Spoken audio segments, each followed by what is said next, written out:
আপনাদের মধ্যে যারা সরকারি ঘর নিয়েছিলেন এবং সেই মতো কাজ করেননি তাদের জন্য একটা দুঃখের খবর রয়েছে। ইতিমধ্যেই গভর্নমেন্ট পৌরসভাতে নোটিফিকেশন জারি করতে শুরু করেছে।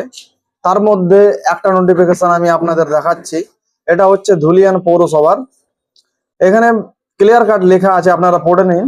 এত দ্বারা ধুলিয়ান পৌরসভার অধীনস্থ প্রধানমন্ত্রী আবাস যোজনায় সমস্ত গ্রাহকদের জানানো যাচ্ছে যে যারা পৌরসভা কর্তৃক বাড়ির টাকা পেয়েছেন কিন্তু টাকা পাওয়ার পরও সেই পরিমাণ কাজ করেননি, তারা আগামী 15/7/2026 তারিখের মধ্যে বাড়ির তৈরির কাজ শেষ করুন। অন্যথায় অত্র পৌরসভা ভারতীয় ন্যায় সংহিতা আইন 2023 অনুযায়ী ব্যবস্থা নিতে বাধ্য হবে। তো দেখলেন আপনারা, নোটিফিকেশন জারি করতে শুরু করেছে। তো যারা ঘরের টাকা নিয়েছিলেন কিন্তু ঘর করেননি, এরকম অনেকেই রয়েছেন যারা হয়তো 2-3টে ঘরের টাকা পেয়েছে, একটা ঘর করেছে, তারপরে বাকিগুলো করেনি। এইরকম দুর্নীতি ঘরের ক্ষেত্রেও কিন্তু হয়েছে।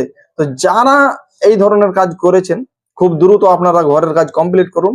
আশা করি কমপ্লিট করতেও সব কেউ পারবে না, কারণ সাধারণ মানুষ, তাদের কাছে টাকা আছে, টাকা খরচ করে দেয়, তাদের হাতে কিন্তু টাকা থাকে না। কিন্তু কিছু করার নেই। যদি আপনারা কমপ্লিট করতে না পারেন তাহলে কিন্তু গভর্নমেন্ট এর বিরুদ্ধে পদক্ষেপ গ্রহণ করবে। আইন অনুযায়ী কিন্তু ব্যবস্থা গভর্নমেন্ট নেবে, হয়তো জরিমানাও হতে পারে। তো এক্ষেত্রে আপনারা সচেতন থাকুন এবং বর্তমানে যে কোনো কাজ হবে, যেই কাজের জন্য টাকা আসবে সেটা সেই কাজেই লাগান। আর আপনি যদি কোনো প্রকল্পের জন্য যোগ্য হয়ে থাকেন তাহলেই অ্যাপ্লাই করুন, নচেত কিন্তু অ্যাপ্লাই করবেন না। ডকুমেন্ট গুলোকে এডিট করে এদিক ওদিক করে করবেন না, নইলে পরবর্তীতে কিন্তু ফেঁসে যাবেন।